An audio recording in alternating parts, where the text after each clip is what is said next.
sim, como eu sei que é ao vivo pelo YouTube, você que está assistindo de casa, boa noite. Eu espero que você corra agora nesse segundinho, pegue uma Bíblia aí perto, convide os seus amigos, pai, mãe, tira da cozinha lá.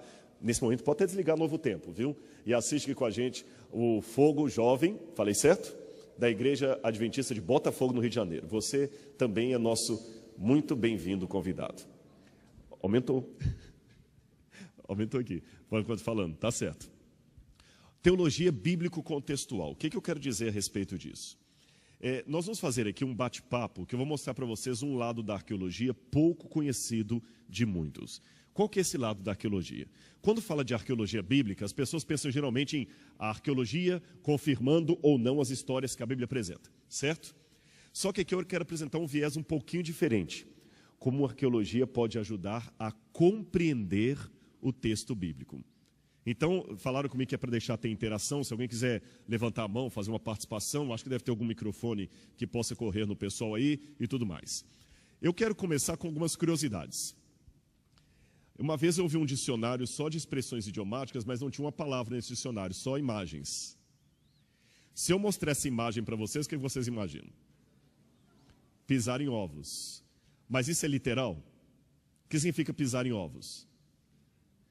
Tomar cuidado, cautela com aquilo que você vai falar, do modo como vai falar, não é isso? Se eu pensar nisso aqui, entrando pelo cano, não precisa nem traduzir. Todo mundo sabe o significado. Isso aqui, chorando leite derramado. E isso aí, é um conselho que os pais dão para os filhos. Andar sempre na linha. Mais um, você me quebra um galho. E esse aqui, tem gente que ama. Por que eu coloquei esses slides iniciais aqui? Para vocês que vivem no Brasil, que falam português do século 21, todas as imagens aí são claras, não tem problema nenhum. Mas imagine se isso aqui virasse Bíblia, e daqui a 2000 anos, alguém estivesse na igreja falando, olha, ele deu uma de João sem braço. Segundo disse o pastor Flávio, na epístola aos botafoguenses, irmãos, vocês devem andar na linha. E, por favor, não deem de João sem braço, nem chorem o leite derramado. A igreja está tentando entender o significado daquelas expressões. Mas você já parou para pensar que o que não causa transtorno hoje poderia causar daqui a 2000 anos? E você já pensou que a Bíblia também tem expressões e costumes estranhos de 2000 anos atrás, que se a gente não ler dentro do costume, da cultura, pode gerar um problema? Isso é muito sério. Há expressões na Bíblia que, por exemplo, Deus endureceu o coração de Faraó. Não é isso? Como é que a gente explica isso aí? A Bíblia fala que Deus não muda, ele fala assim, eu me arrependo de ter criado o homem.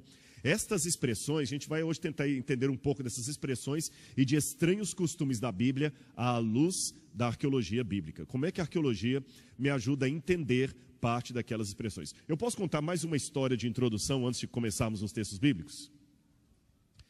Por favor, eu vou falar isso aqui também pisando em ovos, porque eu não quero ofender a interpretação bíblica de ninguém. Nós podemos discordar, mas com respeito. Não é isso? Discordar com classe. Uma vez eu estava falando numa igreja, muitos anos atrás, eu estava recém saindo da faculdade de teologia, e eu me lembro que era uma igrejinha pequena, talvez 10% do tamanho de vocês aqui. Num determinado lugar, num determinado local aí. E havia várias perguntas que as pessoas faziam, e naquela época eu achava que podia responder pergunta de tudo. Hoje eu não faço isso mais. Vem pergunta de música, de tudo. E alguém perguntou sobre questão de corte de cabelo. E eu dei uma explicação sobre o corte de cabelo na Bíblia, que não agradou uma senhora mais conservadora que havia ali no local. Na época, hoje talvez eu teria um pouco mais de maciez para agir como eu agia, mas na época eu tinha 22 anos, então você pensa com a cabeça de 22 anos. Quando eu expliquei, uma senhora levantou no meio do auditório, não sei se você já passou por isso. É a pior coisa que tem, você estar falando, e alguém levantar e discordar em público. Dá vontade de morrer. Protesto! Quando eu vi a mãozinha levantando protesto e o coque, eu falei, pronto, é agora, é agora, é agora. E ela falou de maneira bem brava, assim, gesticulando com o chale, me lembro como se fosse hoje. É por isso que essa igreja não vai para lugar nenhum. O apóstolo São Paulo deixou bem claro na Bíblia que não é para mulher tosar cabelo. E as esposas de pastor estão tudo tosando cabelo. Tá rindo por quê? Você estava perdida também. E ver esses pastorzinhos falar que não tem problema tosar cabelo. Tosar sique, como ela disse. Eu vou sair daqui, não quero ouvir mais. Mas quando ela começou a levantar para sair, eu falei assim, irmã, só um minuto, por favor, antes da senhora sair, só um segundinho, só um segundo, por favor. A senhora está correta. Ouça-me só uma coisa aqui. A senhora está certa. O apóstolo Paulo disse na Bíblia para a mulher não cortar o cabelo. Mas o mesmo apóstolo disse na mesma Bíblia para a mulher na igreja ficar calada, não dizer nada. Se tiver dúvida, perguntar ao marido em casa. Só já leu essa passagem? Eu não quis com isso, de maneira alguma, desrespeitar aquela senhora. Não me interpretem mal. Não me interpretem mal. Mas eu não posso me furtar de dar esse exemplo para vocês, apenas à guisa de ilustração, para vocês verem que Bíblia não é um livro para ser lido a pontapé. Aliás, você lê o Globo, a Folha de São Paulo, a revista Veja. Bíblia, você estuda, medita e segue. É diferente. Bíblia é para ser estudada, não é para ser meramente lida. Ler e estudar não são sinônimos perfeitos. Ficou claro isso para a igreja? Então hoje eu vou dar algumas contribuições para vocês de como a arqueologia me ajuda a entender algumas situações, passagens e expressões um tanto estranhas da Bíblia. E amanhã, às 17h30, pela parte da manhã, nós vamos ter aqui a Escola Sabatina às 9h, 9h30. 9 horas da manhã, horário de Brasília. Está tão perigoso falar horário de Brasília hoje, né? Horário de Friburgo, fica melhor assim. Horário de Friburgo, viu? Horário de Friburgo às 9 horas da manhã. Nós vamos estar aqui. Haverá primeiro o estudo da lição da Escola Sabatina. Mais ou menos às 10h30 da manhã nós vamos ter um culto, onde eu vou falar sobre o sentido da vida. Qual o sentido da vida? E às 17h, 17h30, pontualmente, nós vamos continuar o estudo de hoje à noite. Tá bom? Então aquela parte que você podia perder era de hoje. Amanhã que você não pode perder. Tá bom? Vamos ver aqui um exemplo. Chifres de Davi. Você já ouviu falar que Davi tinha chifres? Não? Pois a Bíblia fala dos chifres de Davi. Salmo 132, verso 17. Dependendo da tradução da Bíblia, vai estar um pouquinho diferente, viu? Salmo 132, 17. Tem um microfone aí que alguém possa ler para mim? Só para... Isso, o Eduardo está com o microfone ali. Se alguém encontrou, fique em pé. Eu gostaria que lesse esse texto para a gente. Salmo 132, 17. Dependendo da tradução, vai ficar um pouquinho diferente, viu? Quem pode ler para mim, por favor? Aqui, ó. Ele já está vindo lá. E você que está em casa, acompanhe aí na sua Bíblia. Pega a Bíblia, folheie a Bíblia agora, acompanhe aí com a gente, tá bom? Salmo 132, 17. O que diz ali? Ali farei brotar o poder de Davi. Prepararei uma lâmpada para o meu ungido. Ali farei brotar o poder de Davi. Muito obrigado. Em algumas Bíblias está assim: ali farei brotar o chifre de Davi. E no hebraico está a palavra chifre mesmo, keren. Agora, como eu falei, a maior parte das Bíblias em português adaptou o texto, mas grande parte das versões em inglês seguem o original que diz: eu farei florescer o chifre de Davi. O Salmo 148, verso 14, diz também que Deus exalta o chifre do seu povo.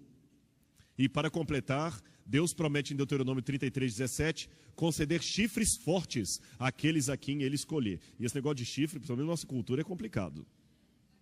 O que a Bíblia quer dizer com isso? Ter os chifres exaltados por Deus. Isso é uma expressão idiomática. Significa ter força, salvação.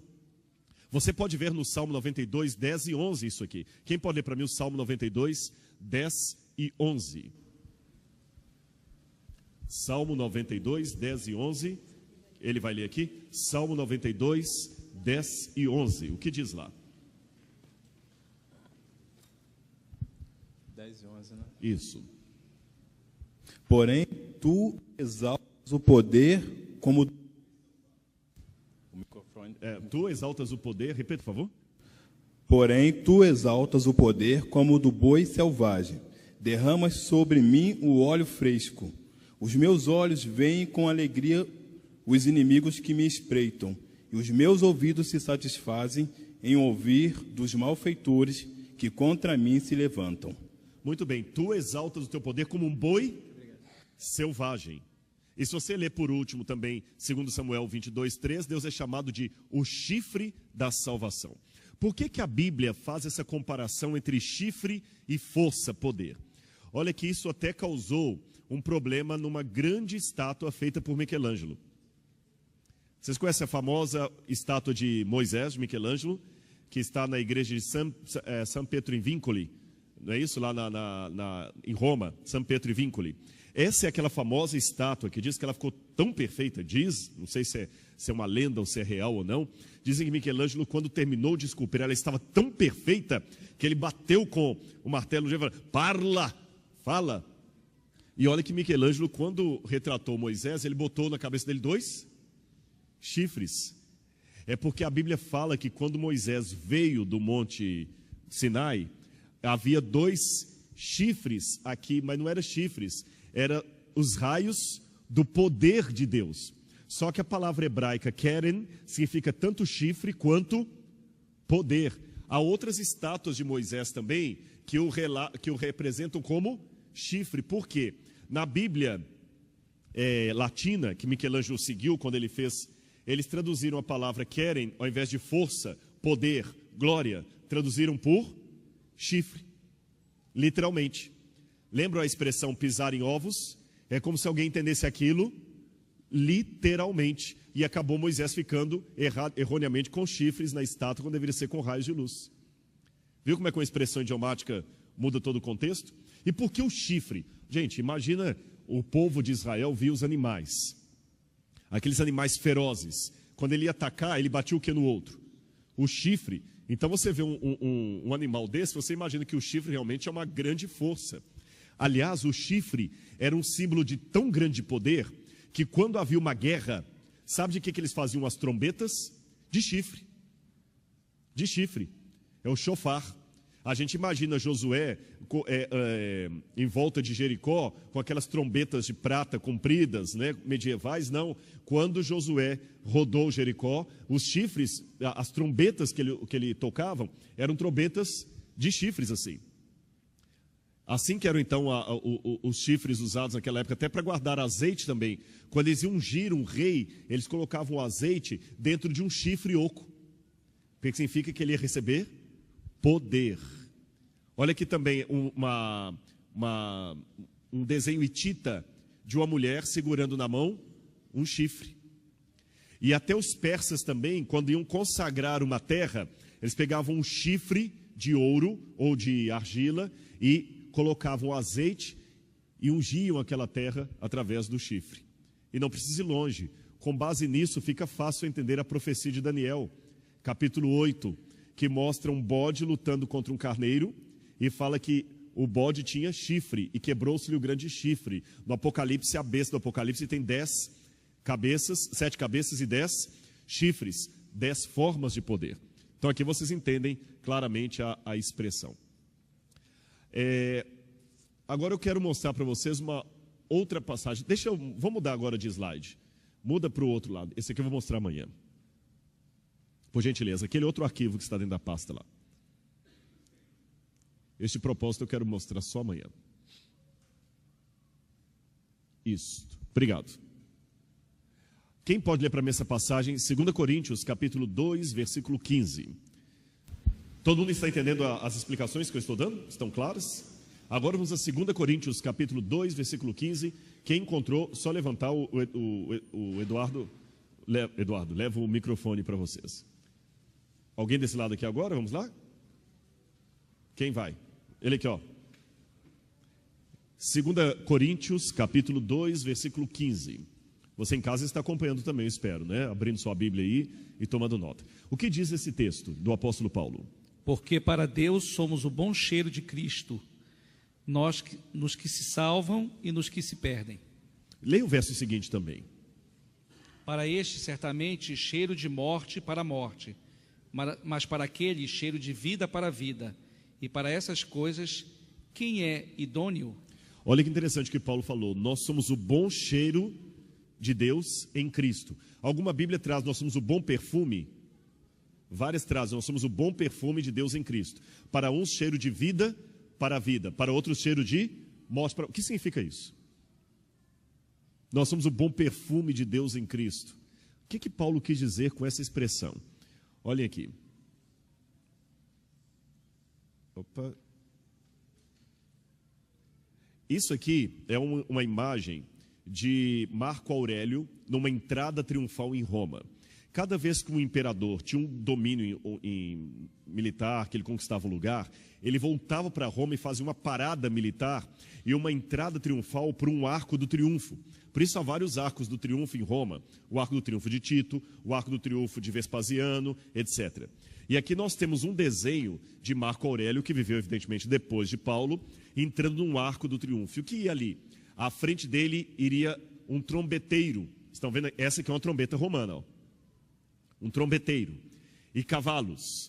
Por isso que a Bíblia, quando fala da volta de Jesus, coloca antes da vinda de Cristo, anjos com trombetas.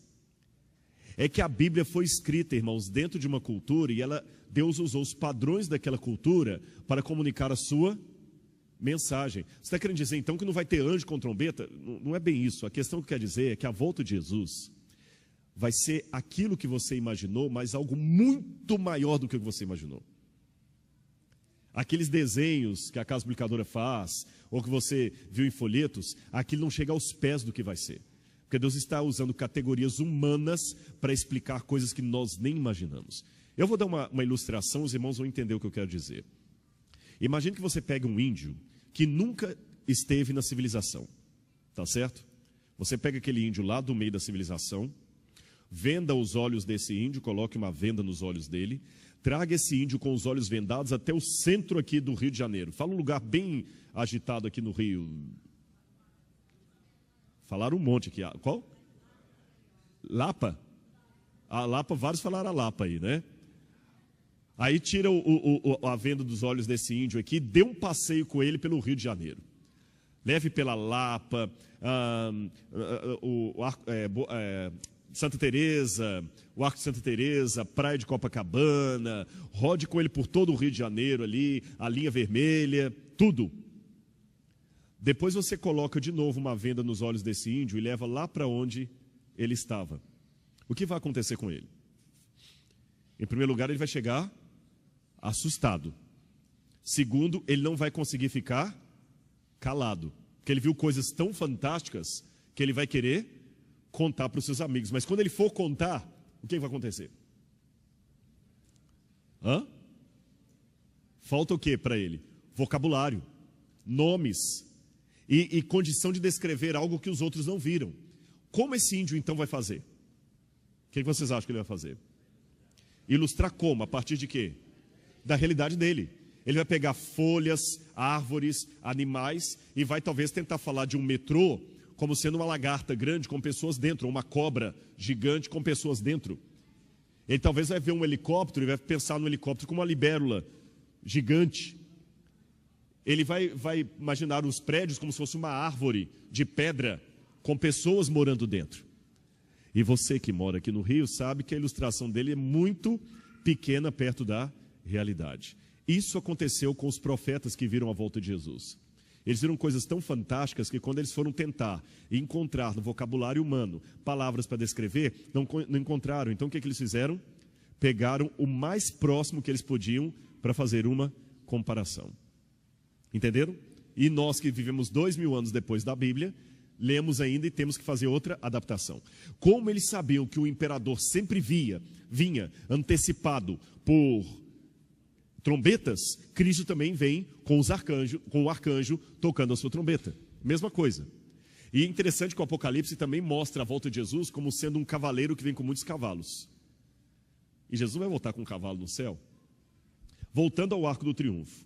Quando o imperador passava, ele ia com a sua comitiva, na frente dele iam seus soldados com a trombeta, atrás vinham aqueles vitoriosos, mais atrás vinha o próprio imperador e mais atrás aqueles que estavam condenados. Porque quando ele capturava um chefe no local ali, mais alguns imediatos dele, ele levava para executar em Roma. Ele não executava no local. Era uma maneira de mostrar o triunfo dele. Levava para ser executado em Roma.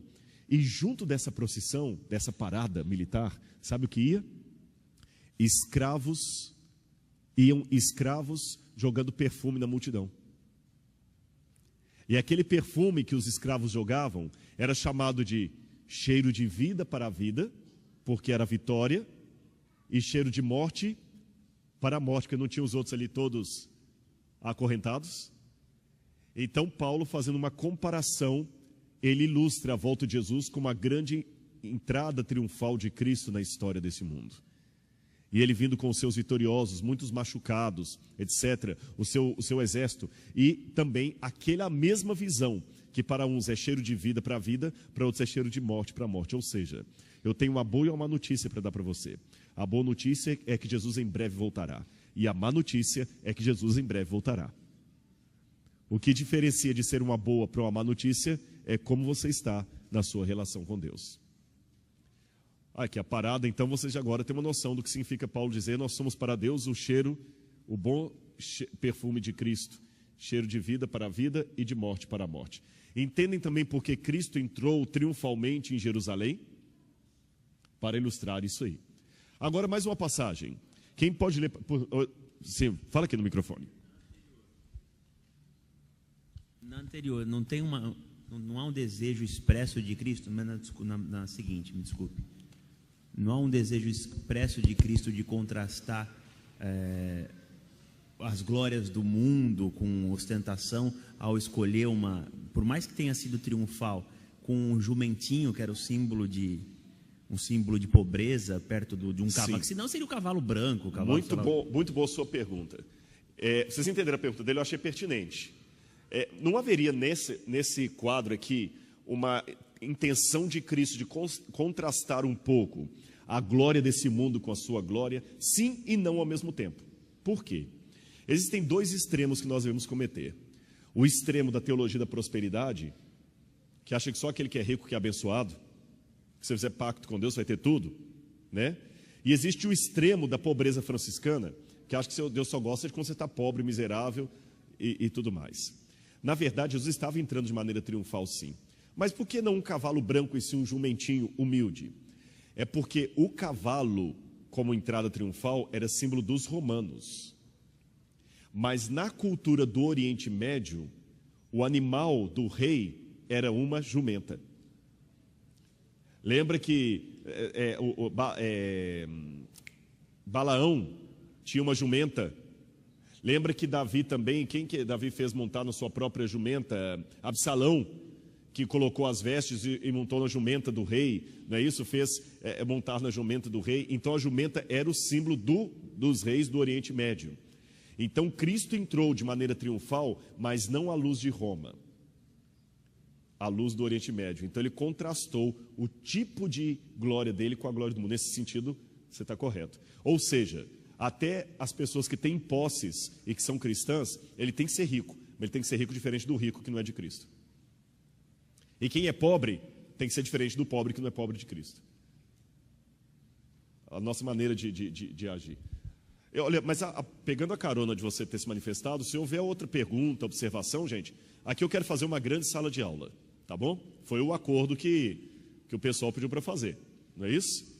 Quem pode ler para mim agora 2 Coríntios 4, verso 7? Ali, ela vai ler lá atrás, ó. Levar o microfone para ela ali. 2 Coríntios 4, 7. Leia, linda, para a gente, no microfone aí. Temos, porém, este tesouro em vasos de barro, para que a excelência do poder seja de Deus, e não da nossa parte. Amém. Que linda você, viu? Como é que é seu nome? Luana. Luana, muito bonita você, viu? Obrigada. Temos a excelência desse tesouro, para que a glória seja de Deus e não nossa. E um tesouro conservado aonde? Vasos de barro. Por que Paulo escreveu isso? Porque no tempo dele, os tesouros, o dinheiro, hoje você guarda no banco. Sabe o que a pessoa fazia naquele tempo? Ele o colocava em vasos de barro como este e enterravam. A gente encontra em Israel muitas vezes moedas enterradas. Já encontrei moeda enterrada, moeda do período grego. Você encontra moedas, que às vezes o vaso rompe, a moeda cai ali, algumas acabam oxidando, se perdendo com o tempo. Às vezes você encontra pedaços do vaso com a moeda dentro. Então eles pegavam o vaso, guardavam as moedas e, obviamente, o que valia? Era o vaso ou o que estava dentro dele? O que estava dentro dele. Por isso Paulo fez uma comparação. Nós temos esse tesouro conservado em vasos de barro. E ele faz um trocadilho. É como se eu falasse, tem pena de quem tem pena. Percebeu o trocadilho? É mais fácil ter um cachorro amigo, é melhor ter um cachorro amigo do que um amigo cachorro. Paulo fez um trocadilho também. Temos esse tesouro conservado em vasos de barro, o nosso corpo. E qual é o tesouro conservado em vasos de barro? O Espírito de Deus que está em nós. Então, ou seja, o que vale não é o que vocês estão vendo, é o que está aqui dentro, é o Espírito de Deus que habita em mim. As pessoas que leram Paulo falando isso, lembraram desse costume de colocar moedas, joias, tesouros em vasos de barro e esconderem na terra. Eles tinham isso em mente. Então, quando leram, na hora fizeram o paralelo, a aplicação. Ou seja, o que mais importante não é você ver o exterior, mas é o Espírito de Deus que habita em nós. Uma vez lá na América, numa igreja em Barrel Creek, me chamou a atenção que, quando você vai para o púlpito assim, você vê eu nunca mais esqueci daquilo. Aliás, eu acho que toda a igreja adventista devia ter uma plaquinha daquela. No púlpito está escrito assim: prezado pregador, queremos ouvir Jesus, queremos ver Jesus. Acho que não precisa nem explicar muito, né? Prezado pregador, queremos ver Jesus. Eu acho isso muito interessante. Não a pessoa, mas o Espírito. Mais um detalhe que isso aí ajuda a explicar. Lembra que Jesus falou, que, como eu falei, as pessoas colocavam tesouro dentro do vaso de barro e guardavam na terra? Lembra que Jesus falou assim: não acumuleis para vós outros tesouros na terra, onde a traça corrói e o ladrão vem e rouba, antes acumuleis tesouros no céu. Noutra feita também ele falou que um homem ouviu falar que um campo tinha uma pérola de grande valor. É a parábola de Jesus. Um homem ouviu que um campo tinha uma pérola de grande valor. Quando eu li isso na Bíblia, eu não entendi. Peraí, pérola, que eu saiba, dá no mar. No mar, na ostra. Como é que um homem ouviu que um campo tinha uma pérola de grande valor e vendeu tudo o que ele possuía até comprar o campo? Por quê? Alguém que era dono daquele campo guardou uma pérola dentro de um vaso, enterrou, aquele homem ficou sabendo. Talvez quando aquele senhor morreu, ele gastou todo o dinheiro dele para comprar aquele campo, porque ele sabia que ali naquela terra tinha algo que valia muito mais do que a própria propriedade. E a Bíblia, há mais um detalhe. Quem pode adivinhar o que é isso aí? Quem está em casa, estão conseguindo ver também? Aqui consegue pegar o foco ali? Ótimo. Então você em casa, consegue imaginar o que é isso aí? Alguém falou aqui uma coisa. Você falou o quê? Quase. Ele falou um pilão, mas chegou muito perto. Chegou pertinho. Pode falar, meu amor. Repete alto. Vaso de barro. Quase isso. De terra. Não é nem barro nem terra. Mais um. Ó. Pedra. Não é isso? É quase um pilão de pedra.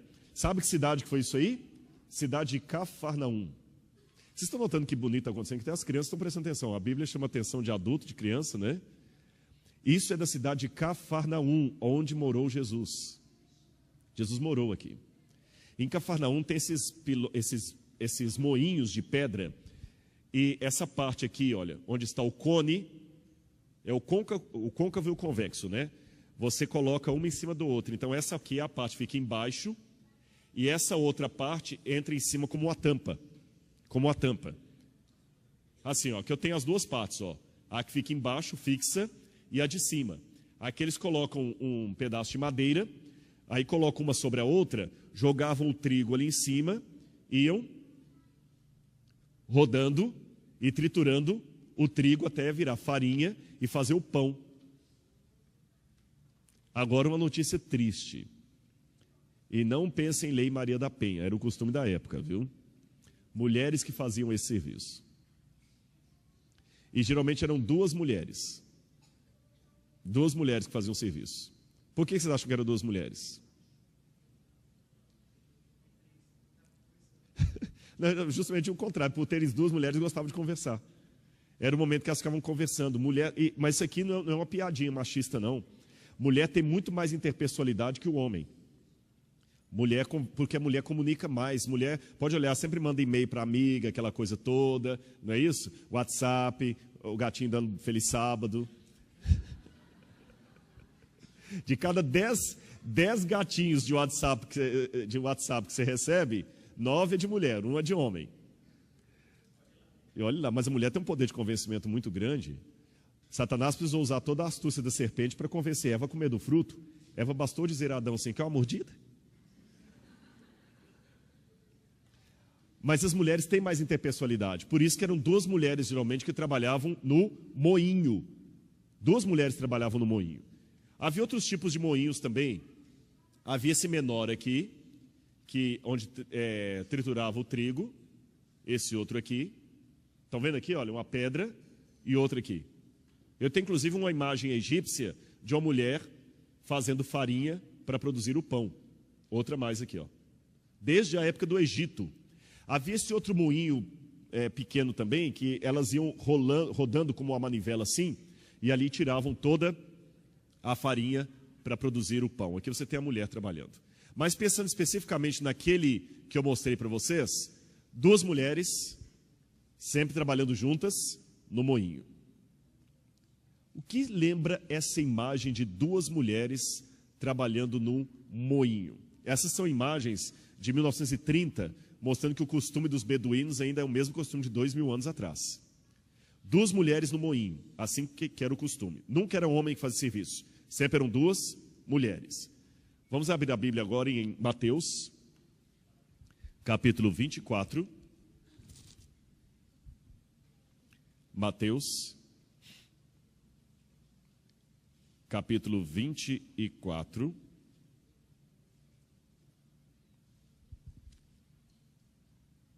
Versículo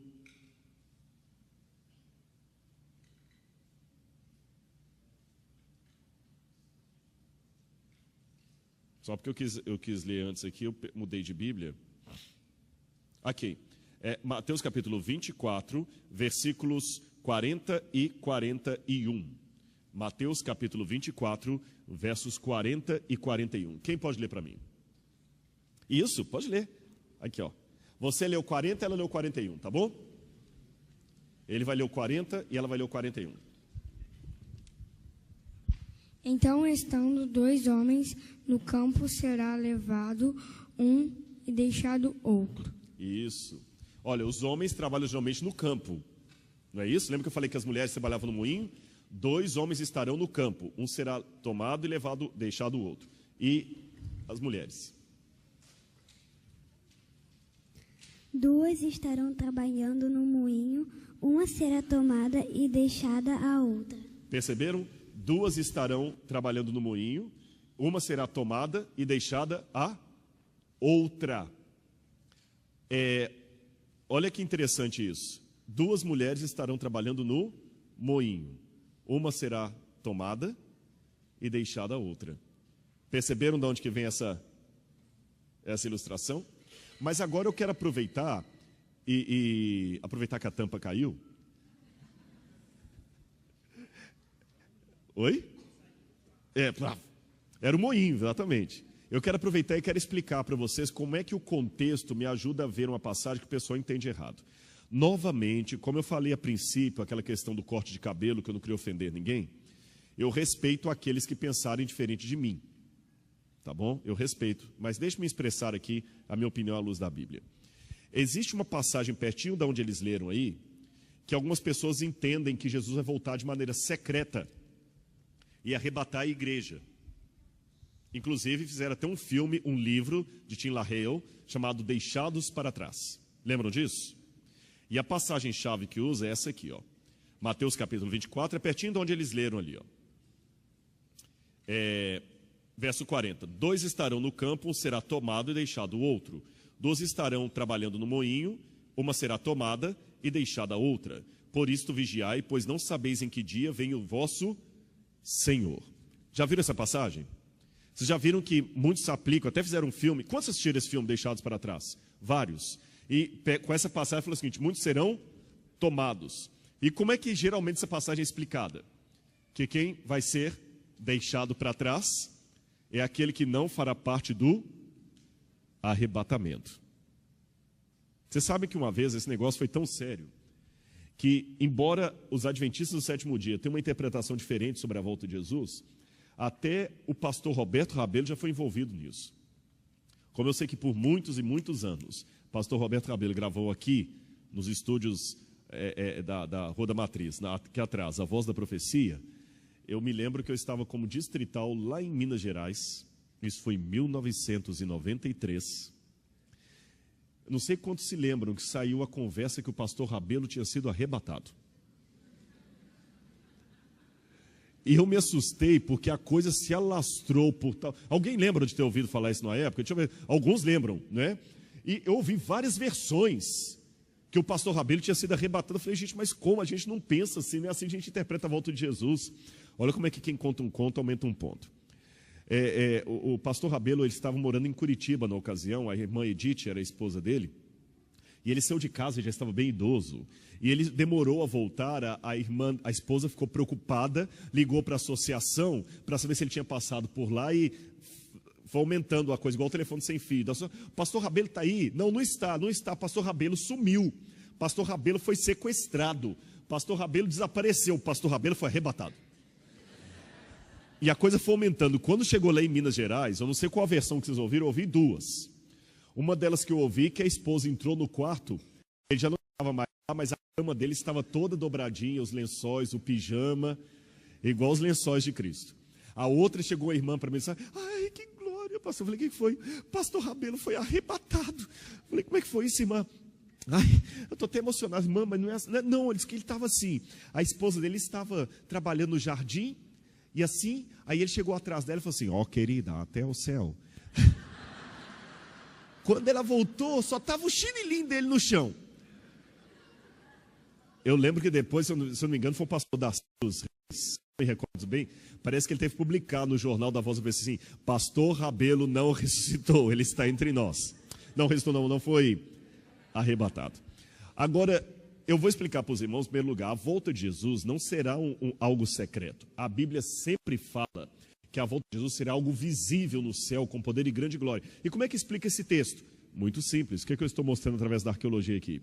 Vamos olhar o contexto. Volta o olhar para a Bíblia aqui. Vamos olhar os versos anteriores. Conhecem o provérbio que diz, texto fora de contexto, vira pretexto. Mateus capítulo 24, nós lemos o verso 40 e 41, não foi? Que, aliás, eles leram para mim lá e eu repeti aqui. Vamos ler os versos anteriores aqui. Verso 37. Todos estão com a Bíblia aberta? Verso 37. Você em casa também acompanhe. Verso 37. Pois assim como foi nos dias de Noé, também será a vinda do Filho do Homem. Interromper um pouquinho esse. Pois assim como foi, também será. Eu estou aqui usando uma comparação. Concordam comigo?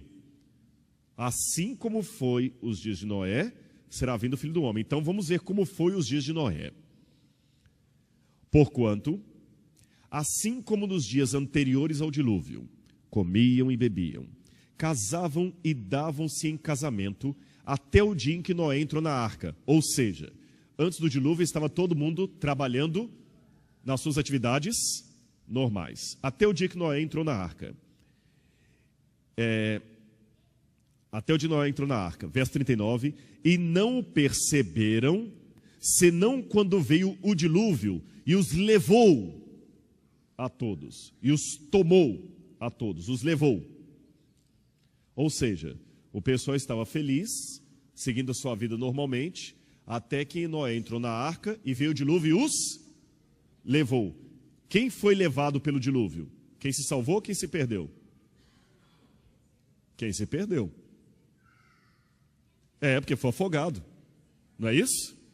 Não é isso? Até que veio o dilúvio, o tromba d'água, e os levou a todos. Então, E não o perceberam, senão quando veio o dilúvio e os levou a todos. Assim será também a vinda do Filho do Homem. 2 estarão no campo. Um será tomado, levado, e o outro será deixado. Raciocine comigo. Se ele está comparando com o evento do dilúvio, e os que foram levados, tomados pela tromba d'água, foram os que se perderam, quando ele continua falando, assim será na vinda do Filho do Homem, um será tomado, e o outro será deixado, significa que será poupado, salvo. 2 estarão no moinho, 2 estarão no moinho, uma será tomada, e a outra será deixada, poupada. Ou seja, o que toma, o que leva, não é a volta de Jesus, é a comparação com o dilúvio. Então, nesse aspecto, o Tim LaHaye acabou lendo o texto do modo diferente do que Jesus queria ensinar. Jesus queria ensinar que felizes os deixados para trás. Porque o texto é muito claro. Ele compara com o dilúvio. E vê o dilúvio e os levou a todos. Também será assim na vida do Filho do Homem. Um será levado, tomado, o outro será deixado.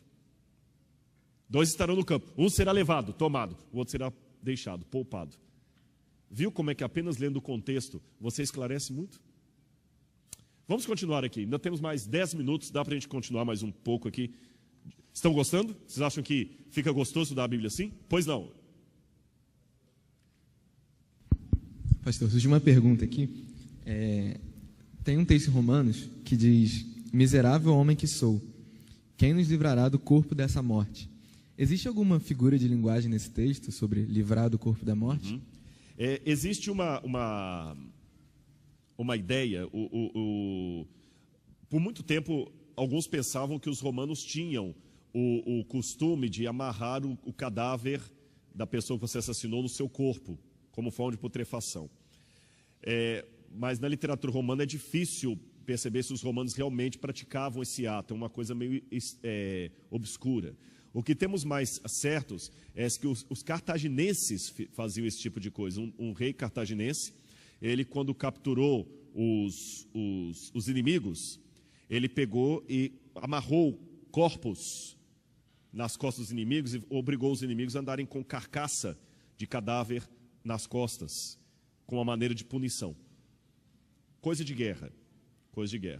Então existe a possibilidade de que Paulo, talvez remetendo a esse episódio, tenha ilustrado a sua parte ruim, aquilo nele que não lhe agrada, como sendo a carcaça de um corpo que ele é obrigado a carregar, como os cartagineses obrigaram seus inimigos a carregarem a carcaça daqueles que haviam sido mortos na batalha. E que é referido na literatura romana como algo terrível que se era praticado. Viu? Não é um costume necessariamente que os romanos tinham, mas é algo que, até pouco tempo, eu mesmo pensava que era um costume dos romanos.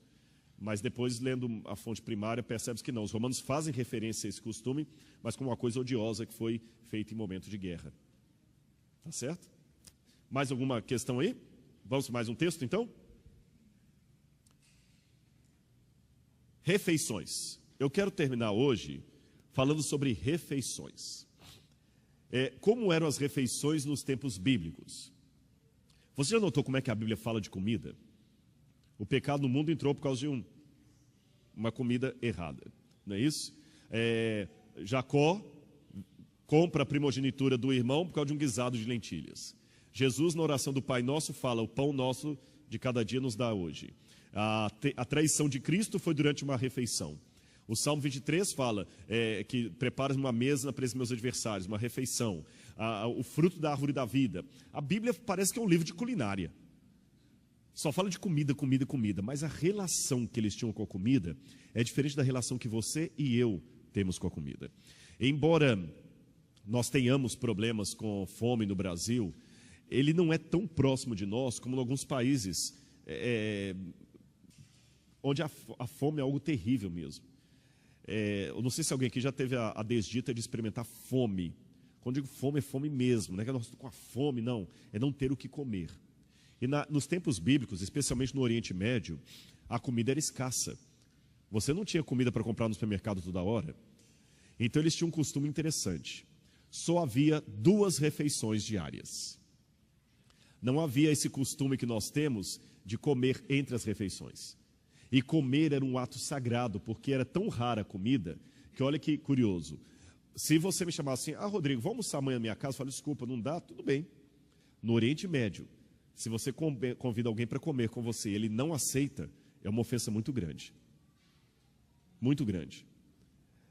E mais, você não pode comer em pé. Não estou falando, quando eu falo Oriente Médio, deixa eu fazer uma notinha de rodapé aqui.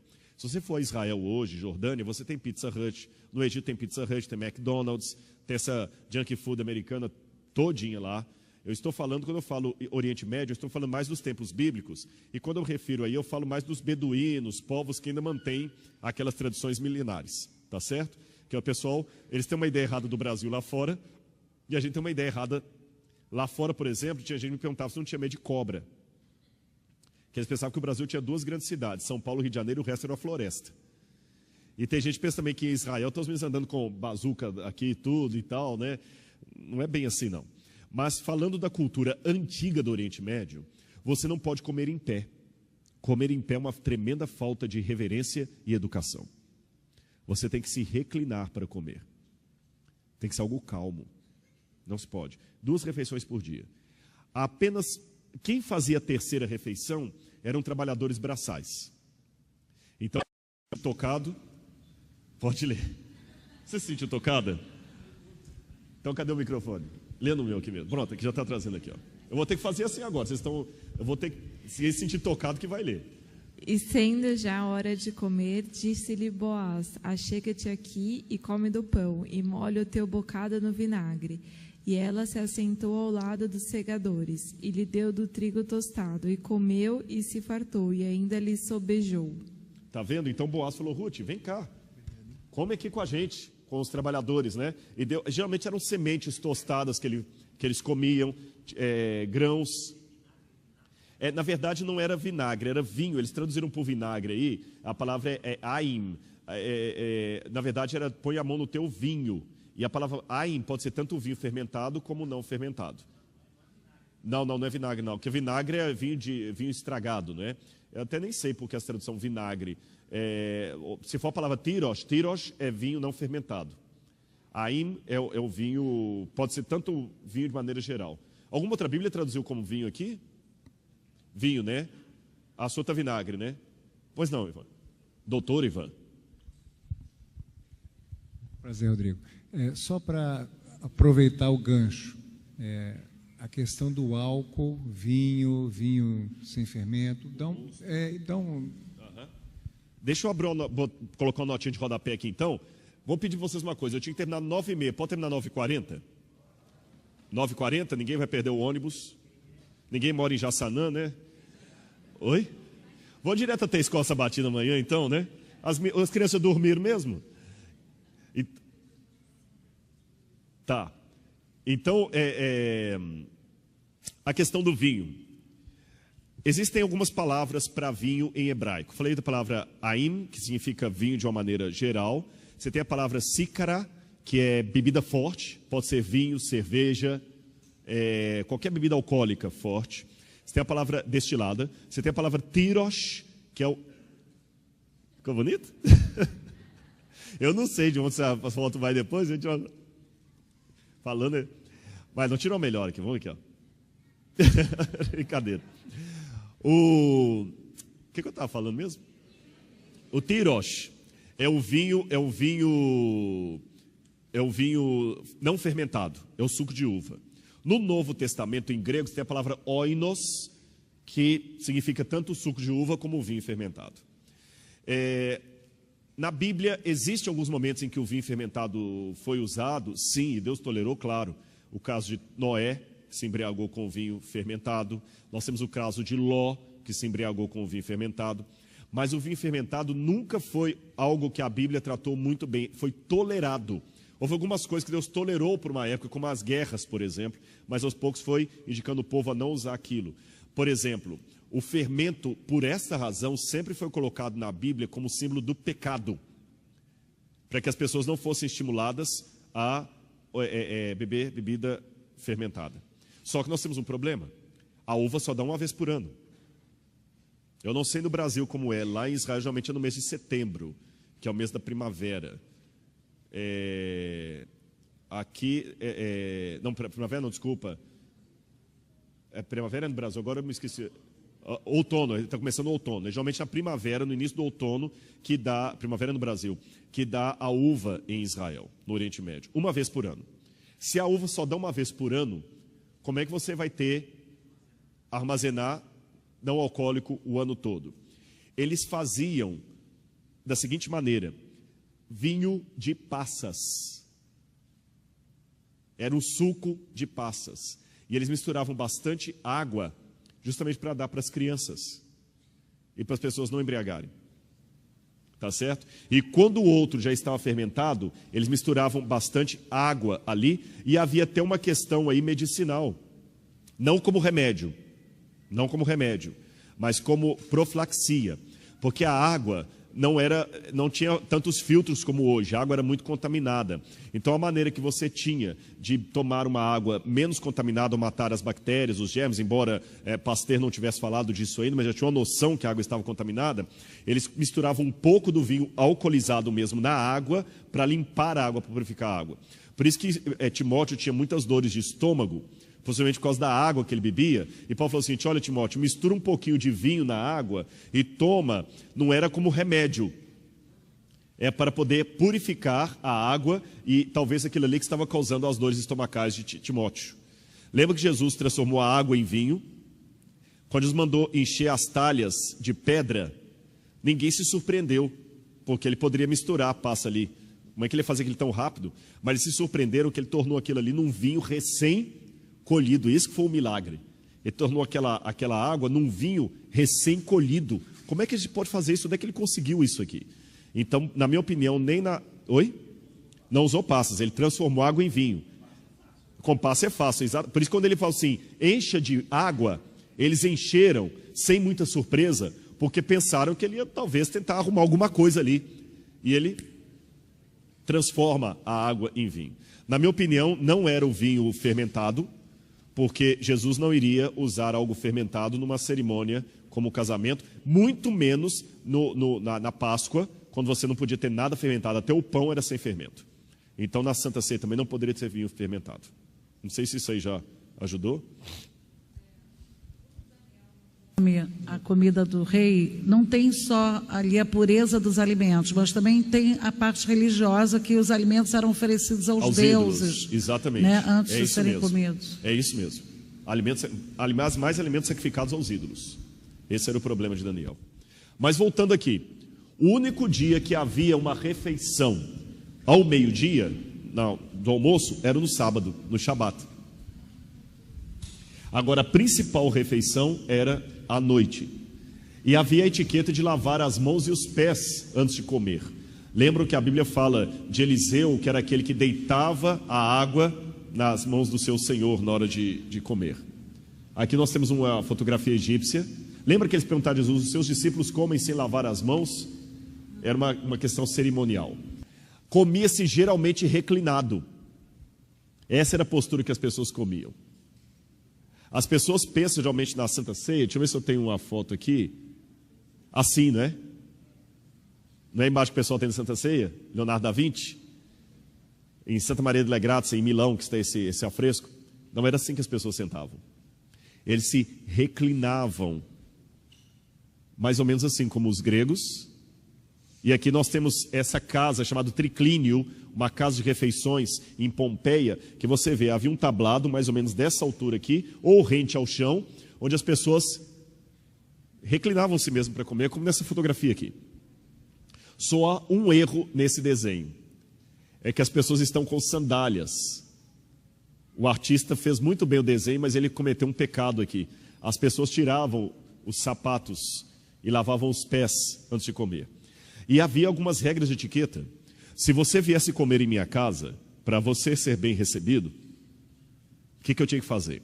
Em primeiro lugar, eu tinha que receber você à porta, abençoar você, dar um beijo em seu rosto, trazer um pouco de azeite perfumado, ungir a sua cabeça e te convidar para entrar, assim, não sem antes mandar que um empregado mais simples lave os seus pés. Entendeu?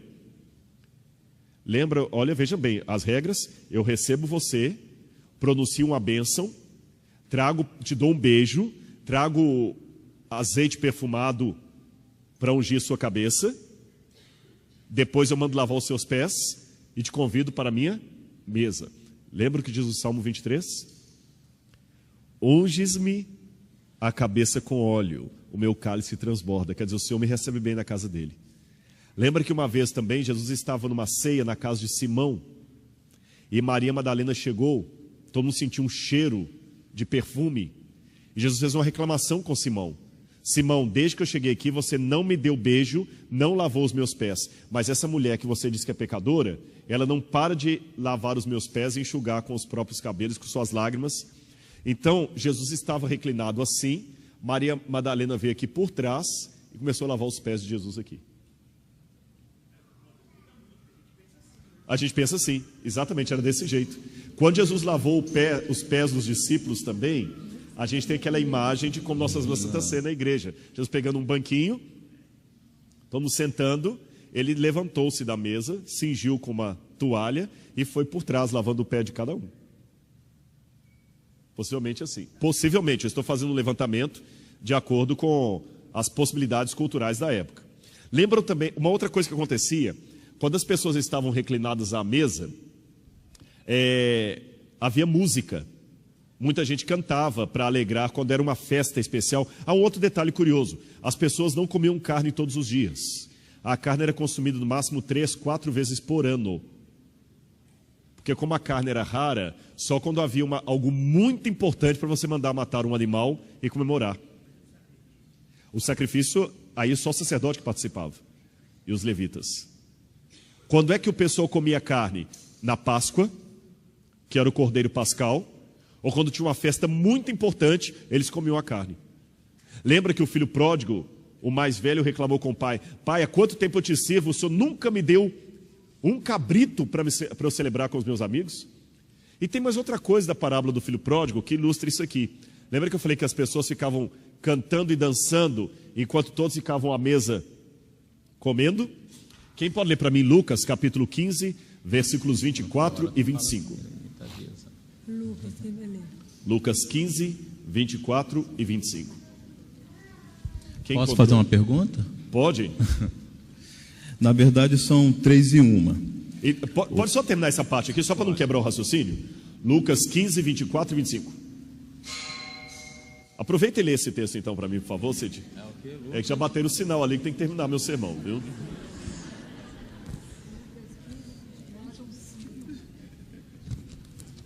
Lucas 15, 24 e 25. Porque este meu filho estava morto e reviveu, estava perdido e foi achado, e começaram a regozijar-se. Ora, o filho mais velho estivera no campo, e quando voltava, ao aproximar-se da casa, ouviu a música e as danças. Ouviu a música e as danças. Consegue imaginar aqui agora, ó? Pelo quadro, a música e as danças. Agora, eu quero terminar minha parte aqui falando com você sobre a questão dos primeiros lugares. Então eu vou dar a oportunidade de fazer a pergunta dele e vou concluir a minha fala aqui, tá bom? É como o senhor falou, né? A Bíblia tem que ser bem estudada, porque senão causa alguns problemas. Então eu lendo uma vez, eu cheguei em 2 Samuel 24 e diz assim: tornou a ira do Senhor a acender-se contra os israelitas, e ele incitou a Davi contra eles, dizendo: vai, levanta o censo de Israel e de Judá. Aí sabemos que na história Davi se arrepende e Deus acaba condenando. Isso. Aí, continuando lendo, eu chego, para minha surpresa, a mesma história, em 1 Crônicas 21, que diz, é a mesma história, porém, diz que ao invés de que era Deus que tinha incitado a Davi a pecar, digamos assim, diz aqui que foi Satanás que se levantou contra Israel e incitou Davi a levantar o censo de Israel. Aí sabemos um pouco da história, não sei se a maioria aqui já leram, mas a pergunta é: Deus foi Deus ou Satanás que levou a Davi a pecar? Se no caso não foi Deus, então a Bíblia ela se contradiz? Se ela não se contradiz, Deus ele dá os mandamentos lá, nós sabemos em Êxodo 20, sobre um dos mandamentos a não matar. porém ele manda o seu povo matar. Esse eu vou Então, deixar para eles- amanhã, senão fica muito comprida a resposta. Vou fazer só a primeira parte. porque amanhã eu não tá bom? estarei aqui. Só pelo tempo. Amanhã você volta às 5h30. Vou deixar para amanhã. A gente tem que criar um suspense, não é tudo certo? Será que Judas trairá Jesus Cristo? Não perca, semana que vem eu conto. Aí volta o pessoal todo. Só vou na primeira parte, só porque o horário já está bem avançado. Lembra que eu falei a questão das gírias, das expressões idiomáticas? No hebraico antigo, Deus é colocado como autor de tudo aquilo que ele permite. Jó é um caso específico disso. Tudo aquilo que Deus permite, Deus falou assim, você pode ir lá. Foi o diabo, ao mesmo tempo, Deus por ter permitido. Tá certo? Deus por ter permitido. Aqui na nossa cultura, como é seu nome? Bira, se você está querendo tomar sorvete, e eu falo assim, Bira, não tome sorvete, já está com a garganta ruim, não tome, eu sou seu amigo, não toma sorvete. E você fica insistindo demais, você está sendo chato, fala assim, Bira, tá bom, não vou falar mais nada, vai lá, compra sorvete, toma, não vou falar mais nada, não está mais aqui quem falou, tá bom? Vai lá, toma sorvete. Se você olhar o pé da letra na língua portuguesa, eu estou usando um imperativo, eu estou lhe dando a ordem de tomar sorvete, mas essa ordem não é literal. É apenas uma forma, um eufemismo que eu estou usando para dizer que você me venceu pela sua teimosia. Não é isso? Sabe como eu falaria assim em hebraico antigo? Eu te farei tomar sorvete. Eu te farei tomar sorvete. É apenas uma figura de linguagem. O Senhor endureceu o coração do faraó. O Senhor incitou Davi. Um autor colocou usando a expressão idiomática, outro colocou de uma maneira mais clara, se o diabo que colocou. Uma pessoa não foi Deus, se Deus permitiu, foi Deus. O outro foi o diabo. Mas é uma figura de linguagem, uma maneira que a Bíblia tem de expressar que tudo está sob o controle de Deus. É isso que o autor bíblico quer sempre colocar. Bom, agora terminando a minha parte aqui, eu queria mostrar para vocês, Jesus um dia falou assim, quando vocês forem a um lugar, não procurem os primeiros lugares para comer. Lembram disso? Só para passar vergonha. Você senta no primeiro lugar, alguém fala, desculpa, sai daí que esse lugar pertence a outro. É muito desagradável isso. Sai porque esse lugar pertence a outro. Dizem que um pregador uma vez estava numa igreja, uma igreja grande como essa aqui, e ele pregando sobre Jesus em Jericó, e ele falou que Jesus chegou a Jericó e ali havia um homem baixinho chamado Nicodemos. E aquele homem era ladrão. E ninguém gostava de Nicodemos naquele lugar. E Nicodemos porque queria ter um encontro com Jesus. E Jesus um dia chegou ali e Nicodemos pensou, é a minha oportunidade. Nicodemos era pequenininho, ladrão. E alguém também avisou o pastor que ele estava errado. Ele não percebeu. E ele continuou. Então Nicodemos, correndo para ver Jesus, subiu num galho de árvore. E aí Jesus olhou e estava Nicodemos lá em cima. Aí quando ele percebeu, vários falando Zaqueu, para não perder a compostura, ele falou, então Jesus olhou para Nicodemos e falou, Nicodemos, desce porque esse lugar pertence a Zaqueu. Essa é uma maneira que você tem de não perder o rebolado durante o sermão. Então, quando você for ao primeiro lugar, Jesus falou o seguinte, olha, for a uma festa, não procure os primeiros lugares, porque vai ficar chato para você. Alguém falar, olha, dá licença, porque esse lugar é para... O que Jesus quis dizer com isso? Essas mesas de jantar chamavam-se triclínio, porque eram de 3 partes. A primeira que eu estou mostrando aqui com laser, para o pessoal de cá aqui, essa primeira parte é onde ficava o anfitrião, o dono da casa, com seus parentes. Tá certo? Aqui no meio eram os primeiros lugares, onde ficavam os convidados de honra. E aqui, os mais simples, empregados, até escravos, podiam sentar ali.